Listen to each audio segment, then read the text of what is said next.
Hola, ¿qué tal? Buenas tardes. Bienvenidos al seminario en innovación educativa y liderazgo y literacidad. Hoy está con nosotros la doctora Valerie Kinloch, que es decana de la Facultad de Educación en la Universidad de Pittsburgh. Ha trabajado principalmente temas sobre racismo, inequidad y cómo esto influye en el aula. Y estamos un poquito apresurados de tiempo, por lo que le voy a hacer la palabra en este momento, ¿no? Y para poder avanzar con esto. Valerie, thank you very much for being with us. Welcome to the CIEL, and I give you the word. Thank you. Thank you for having me. And I am going to share my screen, but I just want to make sure, will you need me to pause as someone's doing the translations or not?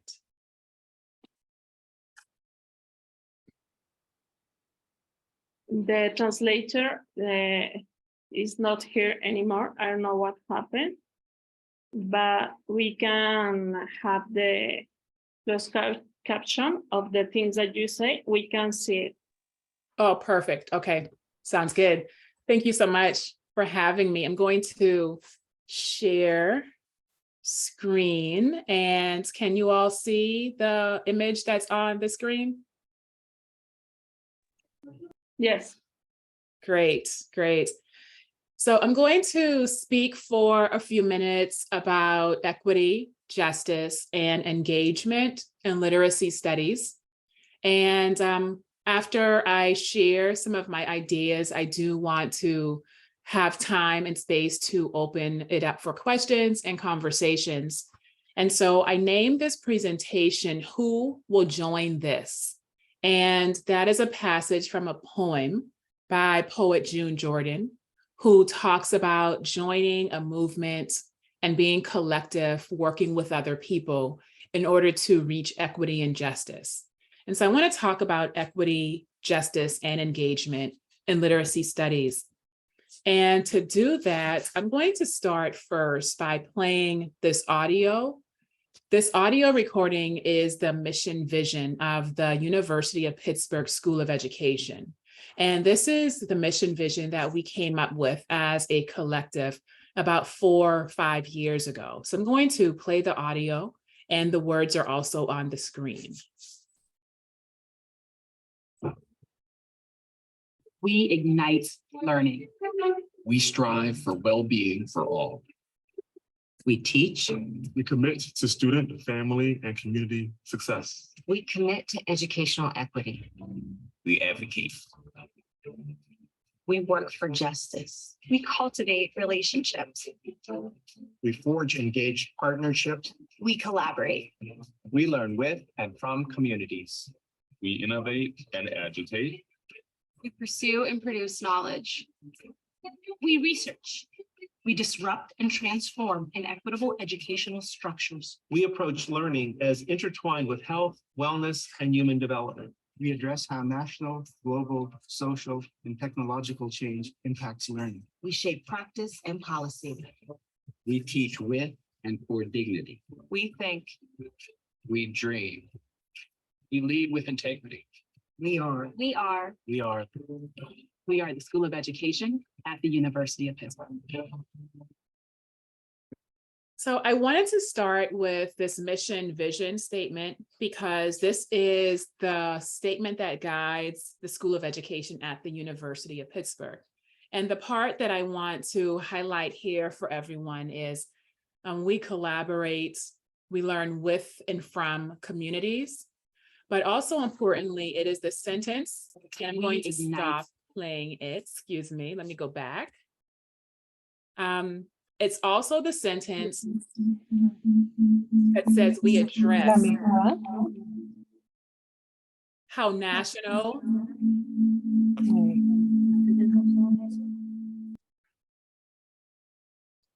so it's also the part that says we address how national tratamos como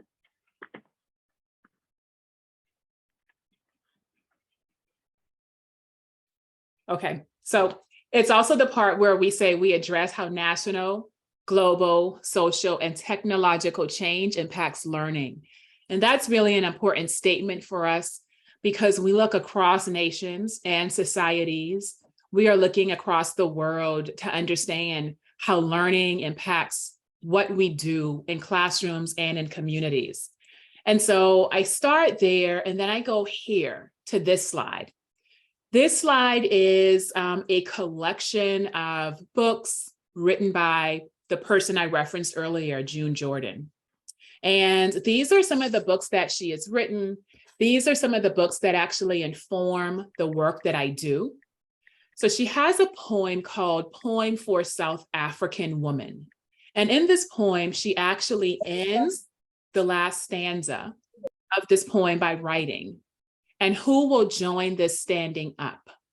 And the ones who stood without sweet company will sing and sing back into the mountains and, if necessary, even under the sea." And she ends this poem by saying, "We are the ones we have been waiting for." I wanted to bring June Jordan into my presentation for some reasons. So this poem here was first written in 1978. It's a poem that commemorates the lives of 40,000 plus women and children who in apartheid South Africa marched against systemic racism. And so imagine 40,000 people marching and protesting against systemic racism and oppression. It took over 30 years for these apartheid laws to be repealed. And so what I argue here is that what June Jordan has written, when she says, "We are the ones we have been waiting for," she is asking us to have an unwavering commitment to change. She's asking us to think about freedom and human rights for various people, and how can we connect with each other in order to advocate for change that is necessary in the world for all of us. So these are just some of her many books that she has written. And these are some of the inspirations that I take for myself. So in addition to those books, I also want to offer these books to you as well.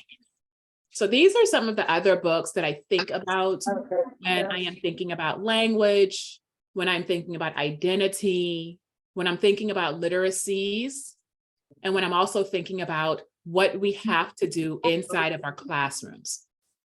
So these books taken together take me to the point that this passage that you have here, this passage is by Dawana Smith in her 2022 book, Transformational Sanctuaries in the Middle Level English Language Arts Classroom. And she talks about how she has cried alongside so many different people. She says, "I have been both broken and reborn, baptized by the power of Black love and resilience." ¿Pueden cerrar sus micrófonos, por favor? Can you hear me now? Yes. Great. So I'm not sure which part you missed in terms of what I was just saying, but I want to just say that this is a slide that brings inspiration to me in terms of books that are written about language, justice, teaching, engagement. And the passage here by Dawana Smith reads, "I have cried alongside each of you, been both broken and reborn, baptized by the power of Black love and resilience." She continues, "I listened attentively and was drenched in wisdom. Your stories are my stories." And I bring that passage into this conversation because it's Dawana Smith who writes that sometimes she wished that her classroom, particularly her English language arts classrooms, but the classrooms that she was a student in, she wishes that there was safety. She wishes that she had teachers who would stand up for her and protect her against the cruelty that she experienced when she was growing up. And I want to read this part here. She says that at times I wished I were an earthquake. I wished I could split the earth and fall between its crevices, but I did not possess the power. I could only possess the power of walking. She goes on to say that she was a master pretender and she wore a mask of stoicism, she often fooled herself. And so her emotions were always flooded by fragile banks, the mask dropped, and reality crept into being where she could no longer pretend that she was not scarred by the experiences that she was having inside of schools and inside of classrooms. And I share that with you because my presentation here is about equity, justice, and engagement in literacy studies. How is it that we can understand literacies and literacy studies as a space, a place, and a context by which we engage in reading, writing, critical thinking, but we are also thinking deeply about how to ensure that we are engaging in humanizing practices with each other. And so that takes me to this slide. My understandings of equity and of justice. So when we talk about equity, it's my belief that equity is an active approach to teaching. I believe that equity ensures students have access to humanizing educational spaces and rich learning opportunities. Equity requires that what we teach and how we teach attend to the skills and knowledges that students deserve to have and to learn, and that we cultivate students to be critically conscious thinkers, knowers, doers, and change agents. Let me unpack that. So what I mean here is that equity means that we should teach the skills that students need. Es una charla que iba a ver con una morra.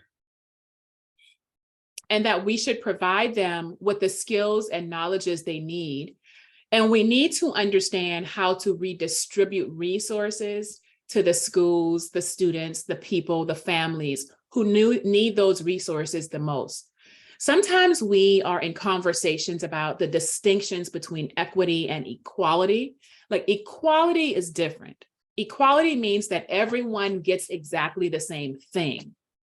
Equity, on the other hand, means that we are giving people what they need in order for them to survive and thrive within classrooms and communities.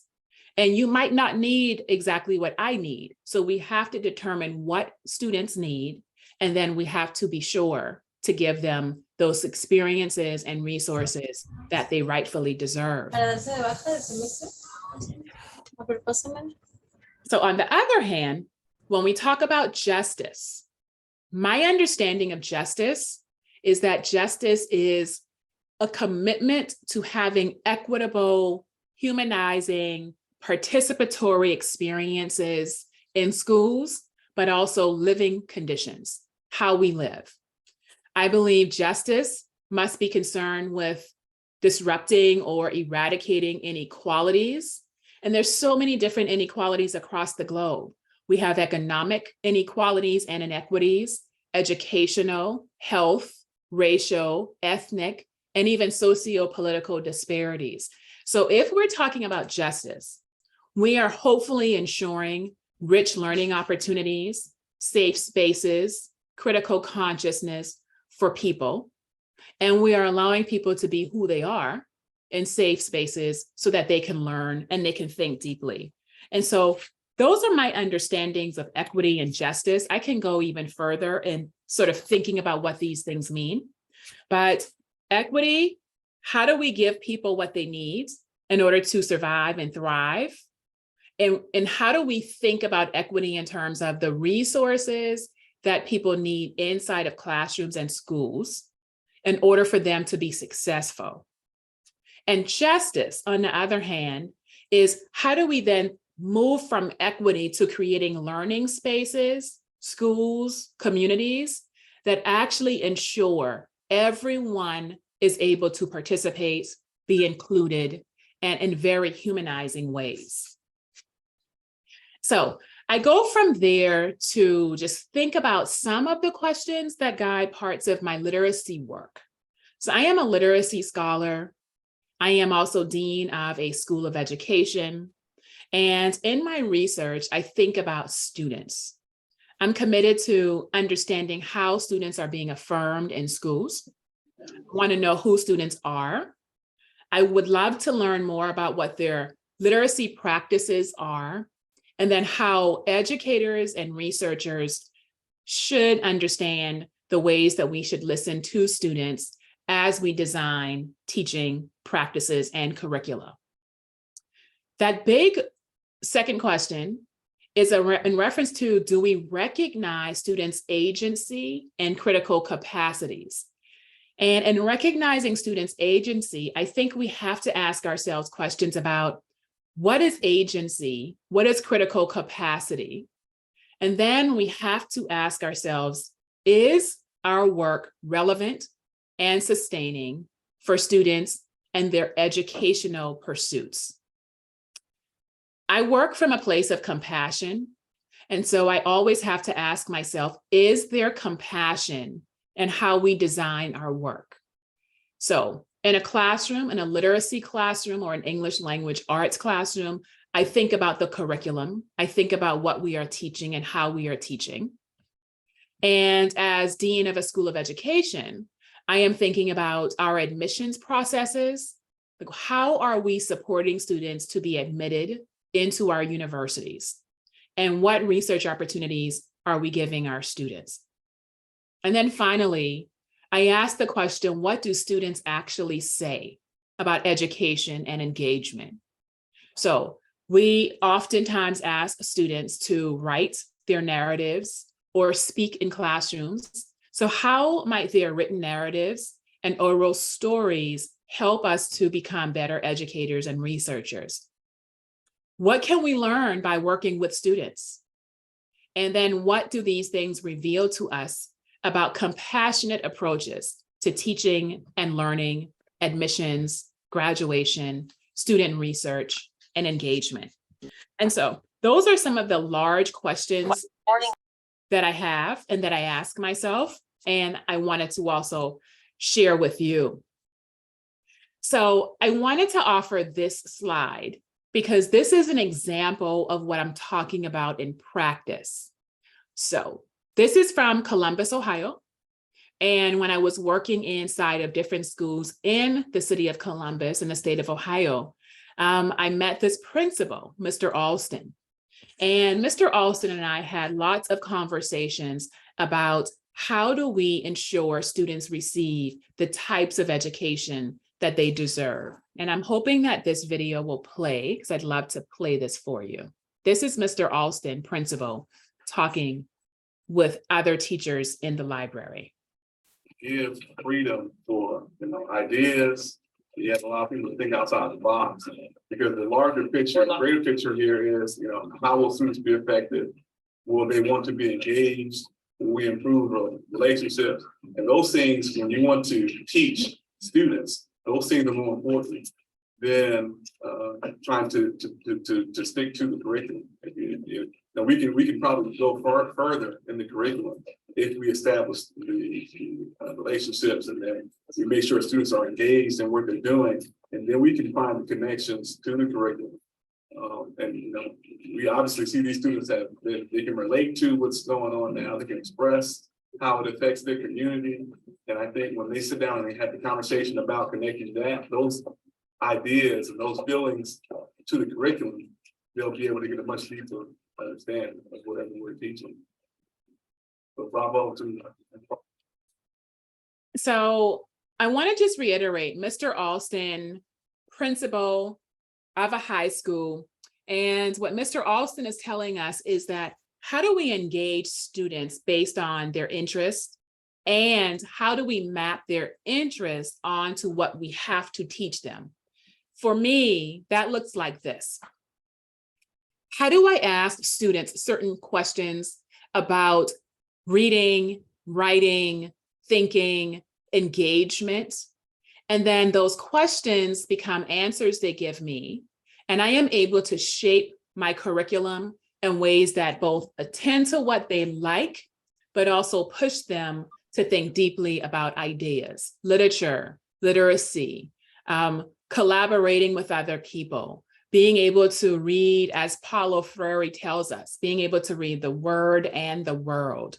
How do we do that inside of our classrooms? And that's the hope. That's the goal of this work. So as much as we have a focus on students, I also want to just pause and give a focus on bigger, larger organizations. And so I was president of the National Council of Teachers of English, NCTE. And as past president, there was a conference in 2021 that I named Equity, Justice, and Anti-Racist Teaching. And the point of this conference was to ask teachers and researchers the same questions that I pose here today.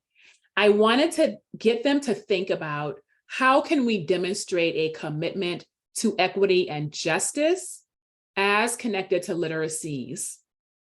I wanted them to think about designing critical curriculum that actually attends to literacies, but also the skills that students need. I wanted them to think about students as connected to families and communities that oftentimes do not get talked about inside of our classrooms, and they should. And then finally, how do we think deeply about equity? What does that mean? What does justice mean? And what does anti-racist teaching mean within the space of literacy studies? I think we have to have these important conversations. And that was the purpose of this conference. We brought together so many wonderful scholars, thinkers, language and literacy experts. We brought Nicole Hannah-Jones. We brought Abril Baker-Bell. We also brought Goldie Muhammad, Colson Whitehead, George M. Johnson, the poet Amanda Gorman. And I also had the pleasure and privilege of interviewing former First Lady of the United States, Michelle Obama. And in all of these conversations, we asked questions about how do we improve the educational landscape for students across the world? What does that look like?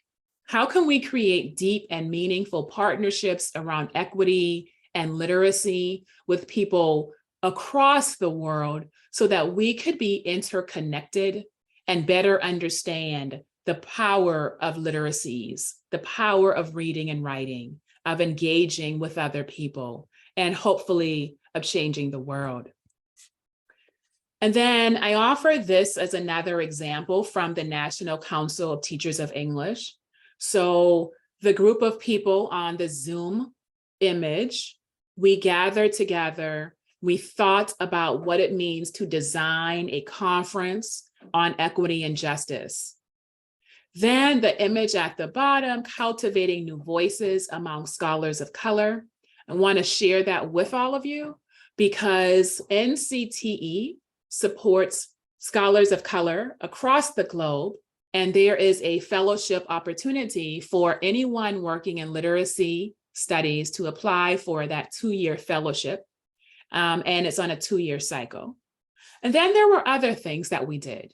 We focused on writers and student writing. We focused on understanding what racial literacy is in policy and in pedagogy.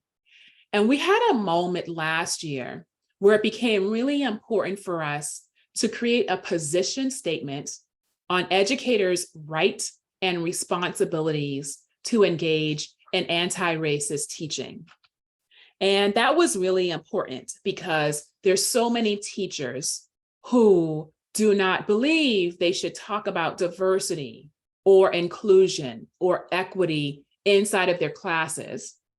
And we encourage them to do so. So that was very meaningful and important. So I do want to provide some time for us to think with each other and for you to ask questions. So I want to move to this slide here. And this slide is about the charge. Like, what is our charge? What is the work we need to do? These are different images of people engaging in work, whether it is from graduation, whether it is in a literacy classroom, whether we are at a national conference, or whether we have educators on the floor sitting with students to map out ideas related to language and literacy and identity. So this is what I think our charge is and should be. I believe that we need to engage in critically conscious teaching and research. I think that we have to be invited into conversations where we can better understand what equity, justice, and engagement are from humanizing perspectives. I also charge us with knowing the work that we are committed to doing and understanding different ways of bringing people into this work. How are we having conversations about literacies, about the world, through conversations about equity? Importantly, I think part of our charge is also to take up Bell Hooks, feminist, critical writer, her call for engaged pedagogies. And she says that we must reimagine the purposes of our work in the world, with the world, and because of the world. And so you are where you are, and I'm sitting here in Pittsburgh, Pennsylvania, in the United States, and we can be connected. And the point is, how can we be connected by having shared goals and by engaging in meaningful work that elevates understandings of equity and literacy? And in order to do that, we have to be in conversations about what are our questions, what are our theoretical frameworks, what are our understandings, and do you understand what equity is? And if not, that is a moment to bring us together to talk about meanings of equity from different parts of the world and not just from here in Pittsburgh, Pennsylvania. So what might these things mean if we are working across the world with each other? I also think in part, and that part of our charge has to be, I always talk about this writer and activist and community organizer. Her name is Marian Wright Edelman. And Marian Wright Edelman, in her 1992 book, she writes that education is for improving the lives of others and for leaving your community and world better than you found it. I think that's the purpose of education as well. That's also the purpose of thinking about literacy studies. I went into literacy studies and I became a scholar of literacies because I wanted to understand how people think about reading and writing and engaging with other people and questioning power dynamics in order to make education more equitable for every single one of us. And Marian Wright Edelman says, we must leave the entire world better than how we found it. And that is our charge. How do we use literacy to leave the world better and to ensure that people who might not have a voice or power are included in decisions? So finally, I'm going to end in part with this. So who will join this and why? I think that we need to have more expansive understandings of what educational equity is, of what social justice is, and of transformation and innovation. What do these things even mean? And what do they look like where we live across the globe? I also think that we have to talk about access and engagement. When I mention access, I'm talking about providing people with opportunities to enter into spaces and conversations without having obstacles and barriers that prevent them from entering into these spaces and these conversations. If we could do that, then we can also talk deeply about meanings of engagement. Then how do we engage people? How do we ask them questions? How do we invite them to ask us questions in return? And then as we also do that, I think it's also about geographies of learning. And when I talk about geographies of learning, it is those places and spaces where we live, where we work, where we engage with other people, and we learn. And so this is one geography of learning here in this Zoom space. What does that look like if we were to think about literacy learning across the globe, interconnected through collaboration? And then finally, it is Bell Hooks, who writes about teaching for and as freedom.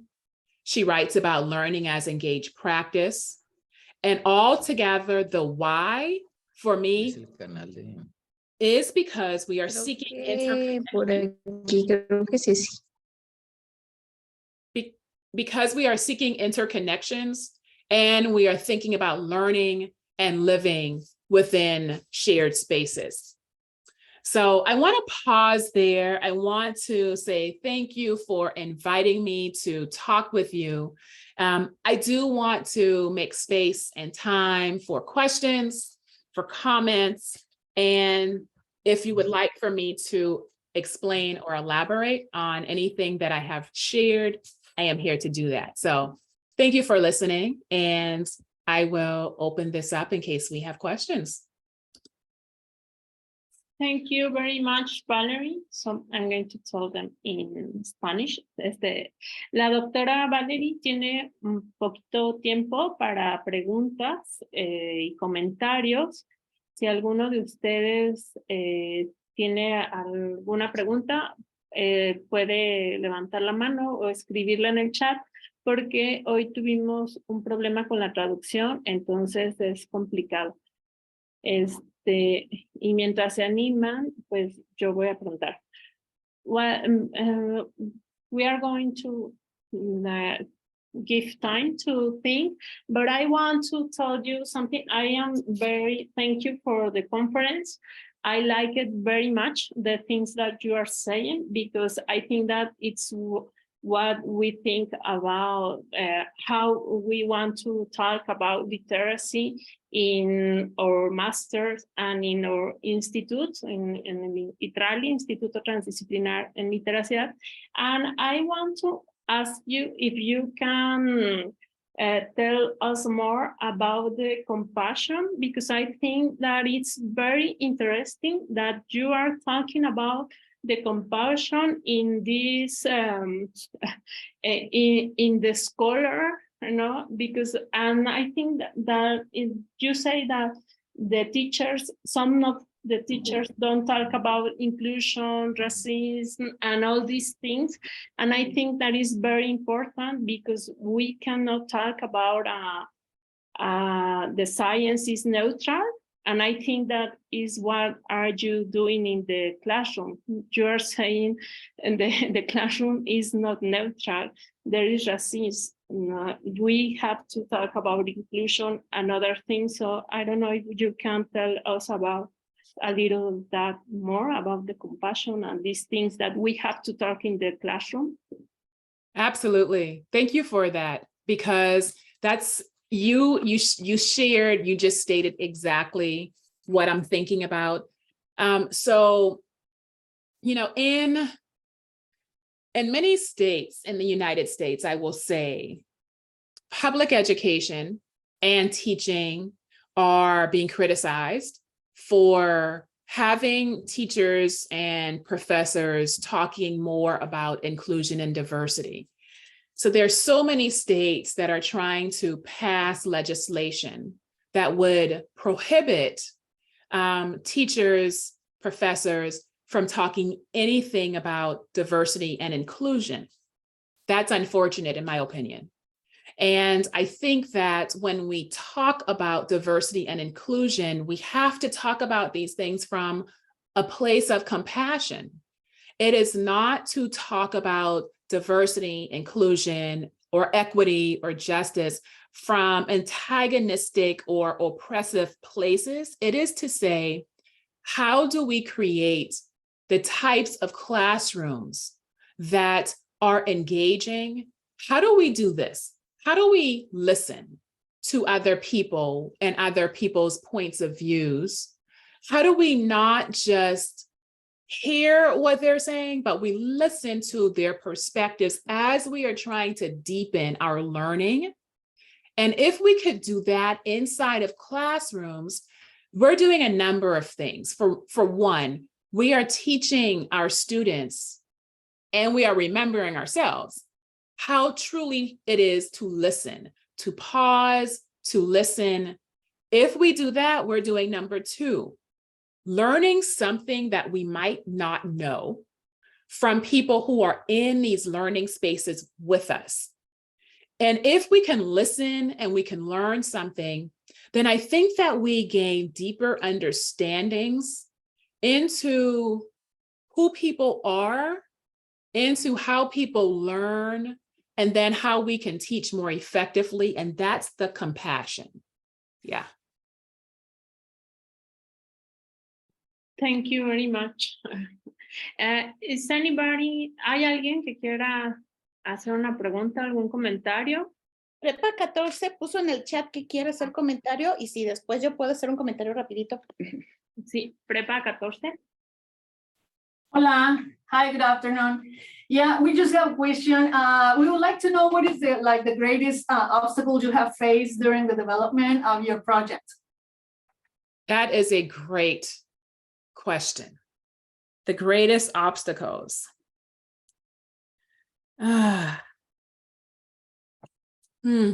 Resistance, I would say. Resistance from people who might not be comfortable talking about inclusion and diversity because they don't have a full understanding of what these things are. And at times, it has been outright resistance to wanting to learn. And I think it has a lot to do with fear, to listen and to want to learn about something that you have no idea about, I think is great.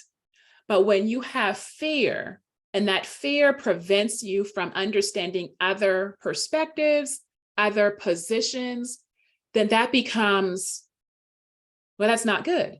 And I think for me, I have encountered lots of people who have said they don't want to talk about literacies by talking about equity and inclusion. And when I start to think with them about why, and I'm asking them questions, why, it becomes clear to me that they don't because they feel as if they don't know, they've never learned, and they don't want to feel as if they don't know something that they should know. So I respond to that. And in my response, it goes back to that first question about what is compassion and having more compassion in our work.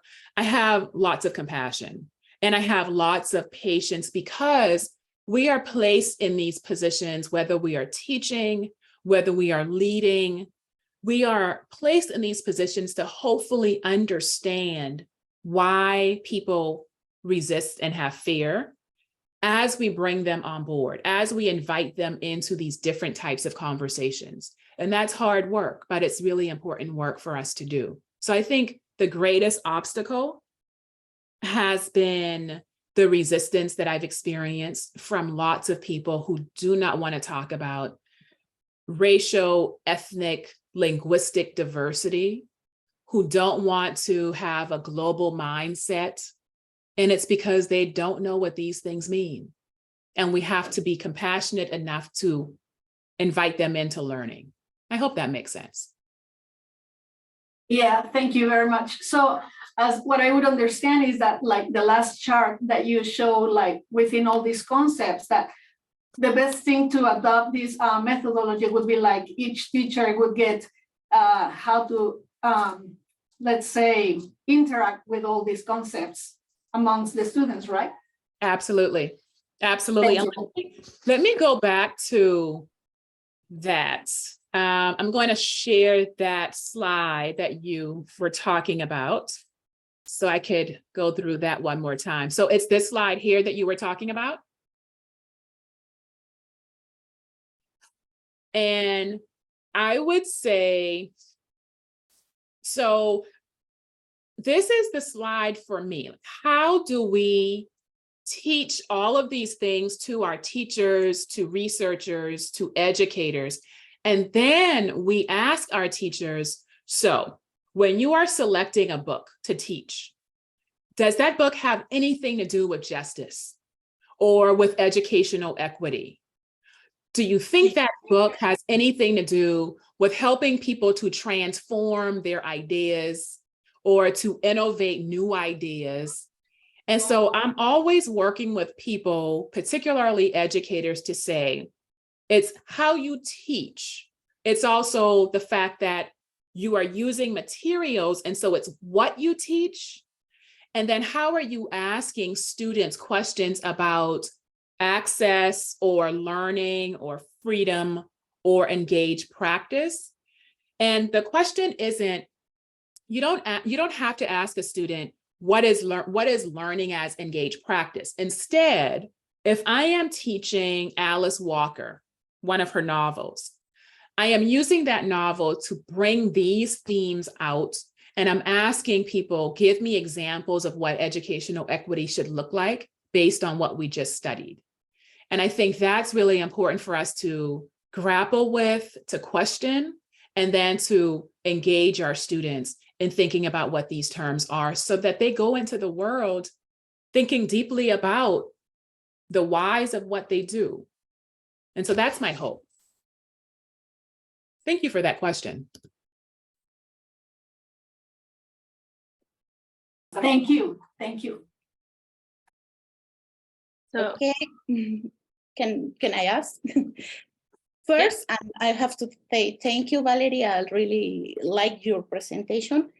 My question is more a reflection about what happened with the technologies. I don't know, as you explain in your project, what kind of technology you be used, because when I was reading and listening your presentation, your dissertation, I was reminded a few years ago, the BBC made a simulation about the refugees from Syria.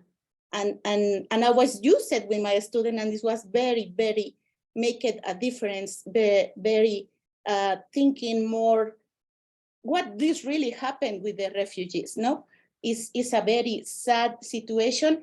And so I think so they're feel more compassion, and we use the technologies. And so I don't know, was difficult? What kind of technology you've been using? And what do you think? Is more easy try to make these topics in traditional education or distance education? What do you think?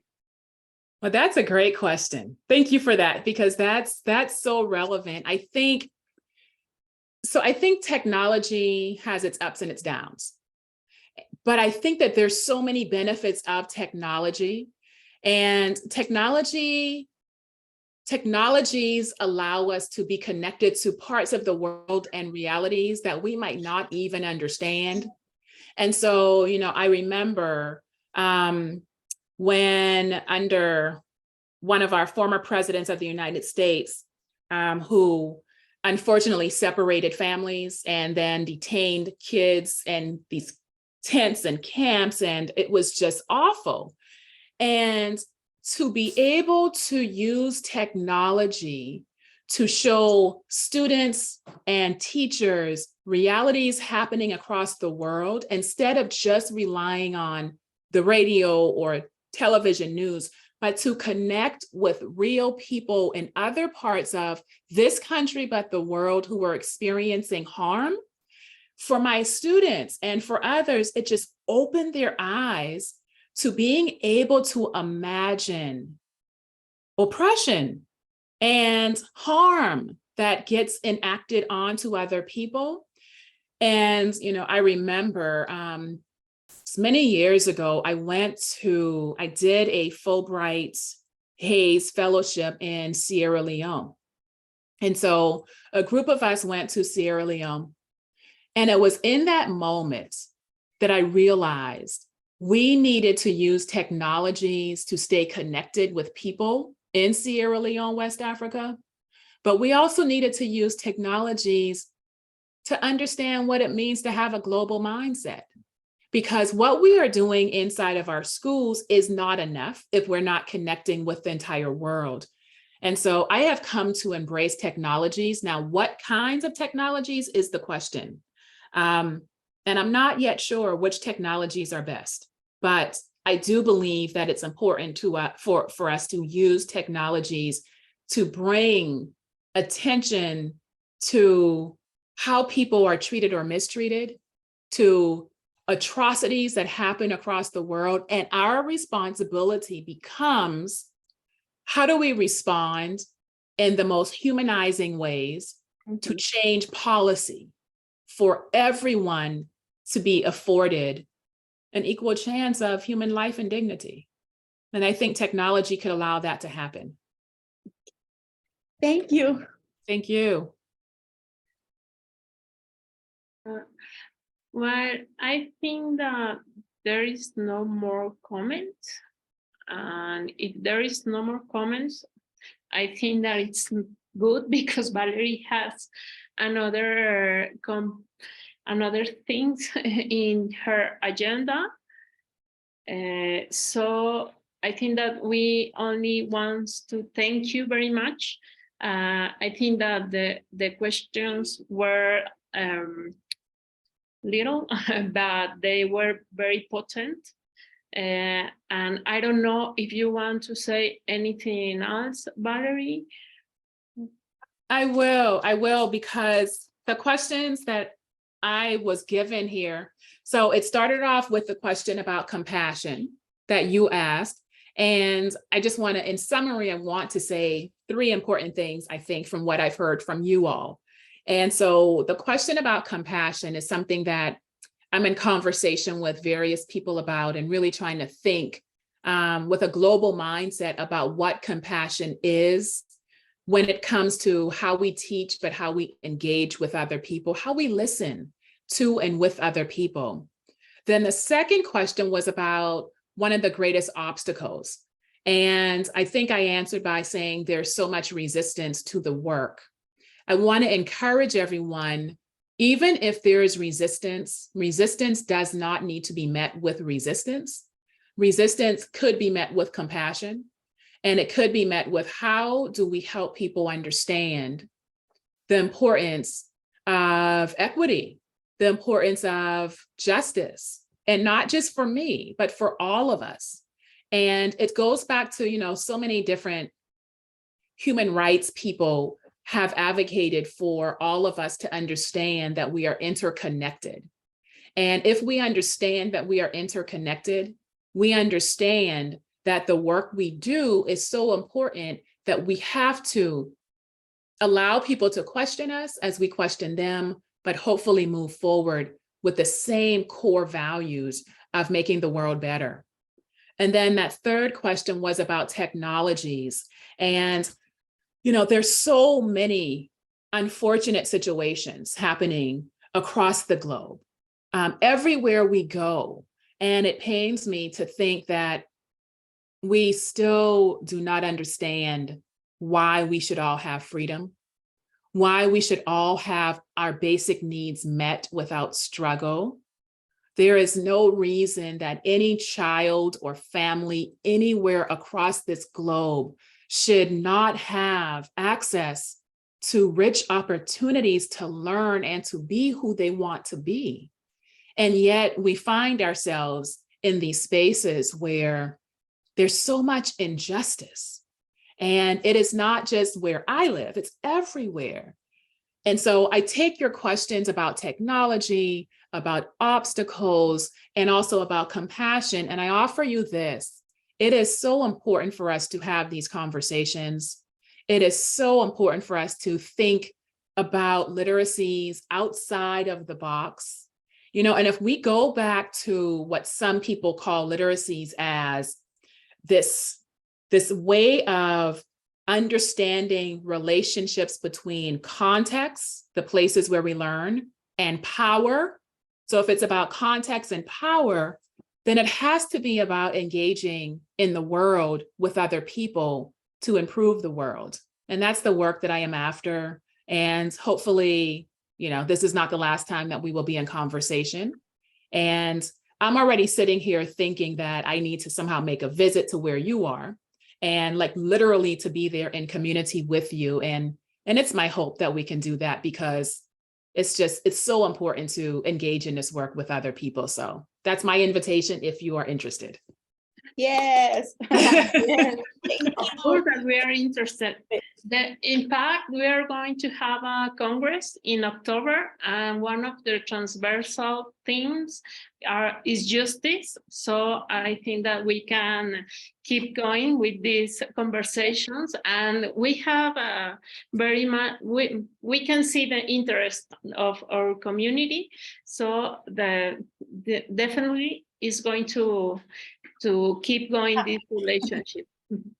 That would be lovely. I would absolutely love to stay connected and involved and, even think about ways of building a partnership with our institutions and with each other. That would be lovely. Yes, we are very interested. Thank you. Okay, so if nobody else have a question, so we like to thank you for your time. We know that you are very busy, and we really thank you that you stay here for the dialogue. And muchas gracias a todos los que están aquí presentes, y nos veríamos entonces en el siguiente mes con la siguiente conferencia del cielo, ¿no? So thank you very much, Valerie. Thank you so much. And I added my email address to the chat. And so feel free to, anyone can send me an email and I will be responsive. And it's clear that before I visit, I am going to brush up on my Spanish. I'm going to do that. I love it. Thank you so much for having me. No, thank you to you. Bye. Have a nice day. Bye-bye. Bye-bye. Thank you. Muchas gracias a todos. Bye. Bye. Mayra, una pregunta. ¿Vamos a registrarnos de los que estuvimos en esta charla o ya no nos registramos? Ay, pues lo que estamos haciendo es siempre sacar capturas de, ¿cómo se llama? De pantalla y de los nombres. Entonces, más bien, en todo caso, si quieren poner aquí en los comentarios su nombre, a los que los que están por primera vez y no conocemos regularmente, se los agradezco. Y los invitamos a que sigan aquí en el seminario, ¿no? Asistiendo cada mes, porque al final del año, con la... ¿cómo se llama? Con la asistencia, pues tenemos constancia de participación. Y una disculpa, ¿no? Porque nos falló la tecnología esta vez, pero por lo general todas las conferencias que tenemos en inglés tenemos traducción simultánea. Entonces hoy es la primera vez que nos pasa. Lo intentamos en 2 cuentas de la universidad, no sabemos qué pasó. Pero aquí los esperamos el siguiente mes, les haremos llegar la información, y si no, pueden ver en el Facebook de la Maestría en Estudios en Literacidad. Ahí estamos publicando constantemente las conferencias de este seminario y también todas las conferencias o eventos que hacemos en el Instituto Transdisciplinar en Literacidad. Entonces, ahí se pueden estar enterando. Y bueno, aprovechando que hay tanta gente aquí que estoy dando anuncios, les comunico que la convocatoria de la Maestría en Estudios en Literacidad en este momento está abierta, ¿no? Es para modalidad virtual. Entonces, échenle un ojito. También nos pueden encontrar en la página de Facebook o en la página del Centro Universitario de Arte, Arquitectura y Diseño. También tenemos ahí la información, está la convocatoria, y quien quiera entrar ahorita es el momento. Vean, aquí Marisol de la Peña ya nos está recomendando, es una recién egresada de la maestría, y aquí hay varios de los egresados, algunos de ustedes son sus compañeros, entonces todos son bienvenidos y ojalá les interese venir a la Maestría en Estudios en Literacidad. Muchas gracias por asistir. Nos vamos a quedar aquí un ratito para que todos puedan poner su nombre en los comentarios, pero quienes ya se quieran ir, pues Hasta luego y muchísimas gracias por atender el llamado.